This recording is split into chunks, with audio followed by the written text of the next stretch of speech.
Hello and welcome to this video blog from the Center for Human Awakening. My name is Rob Meager. I'm co-founder of the center along with Richard Harvey. In this blog, I'll read a passage from Richard Harvey's book, Your Essential Self, that offers some guidelines for your inner work practice.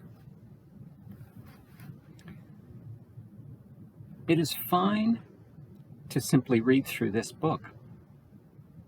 But if you want to get the most out of it, establish your inner work practice now.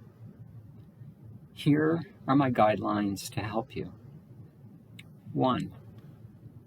Do it your way. Inner work may be done on your own, with a friend or in a group. No precedent has been set to dictate how you should go about it. For everybody, it is different, because everybody's personal journey is unique. As unique as fingerprints, as unique as each of the billions of pebbles on the beach. So don't let anyone fool you. You should and must do it your way. 2. Methods. Explore themes appropriately using a variety of ways and means. Your criterion should be which techniques are relevant and inspiring.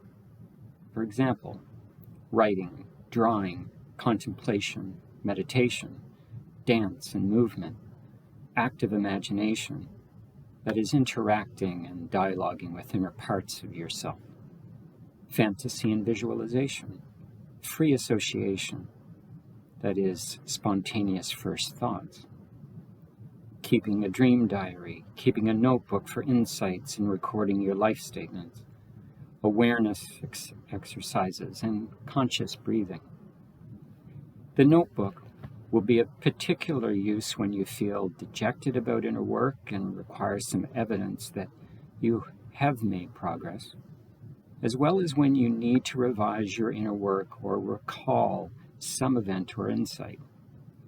Some seekers have even published their notebooks to serve as guidance for others. Often, I have resorted to my inner work notes for illustrative purposes in this book. 3. Space and equipment. Have a space where you can gather what you need for your inner work practice.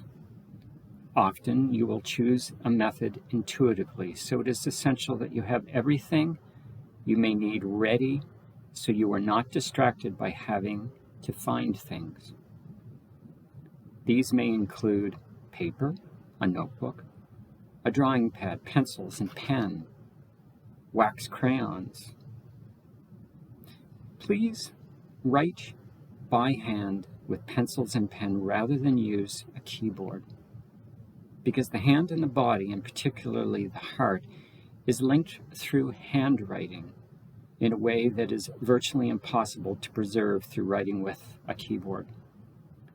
You may also require musical instruments, a sound system, an altar evoking higher energy concerns, and aesthetic or devotional objects that give you pleasure. The room or space should be private, comfortable, warm, and safe. Disconnect telephones, turn off mobile devices and the doorbell if you can, and be sure that all your chores are done or scheduled ahead so they don't worry you during your inner work time. 4. Time. Inner work should be scheduled and made as regular as possible, preferably at the same time each day. An alarm clock or a visible timepiece may be desirable. Setting the time, say half an hour ahead, encourages you to persevere even when you don't feel like it, and to stop even when you feel like going on.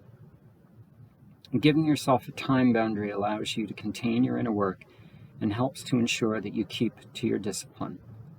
But it also gives your ego the chance to play up and become visible, which in turn gives you material to work on.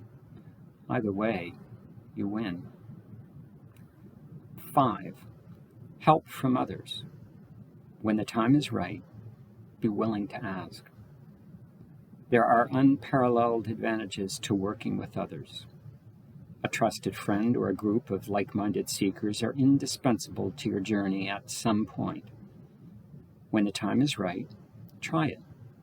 Persist in it when it feels right, and use the reflection, mirroring, witnessing, and understanding of the other to highlight and bring to awareness your projections and transferences, and provide insights into your emotional, behavioral, and relational patterns in ways that you can never do on your own.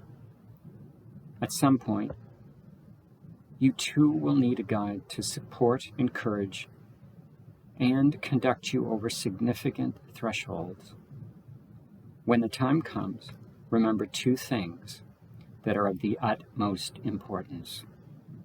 1, the most vital aspect of the healing process with your guide is the relationship. 2, take responsibility for choosing the right, not the easiest, not the most obvious, not always even the most difficult material to work on, and don't waste any time. While you are practicing inner work on your own, these 2 points still apply.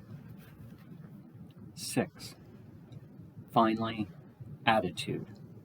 The way you approach inner work practice is crucial because your success or failure depends on it. At the outset of an inner work session, ritualize your approach to your work. This ritual may be self-directed, and it can be as simple or elaborate as you wish, but it should bring you to your inner work in a relaxed, alert, vibrant, and open state of heart and mind. So, conscious relaxation, breathing, physical centering, lighting incense or a candle, preparing the room mindfully, bowing, stretching, humming, chanting, or bringing hands together in the prayer position are all appropriate examples.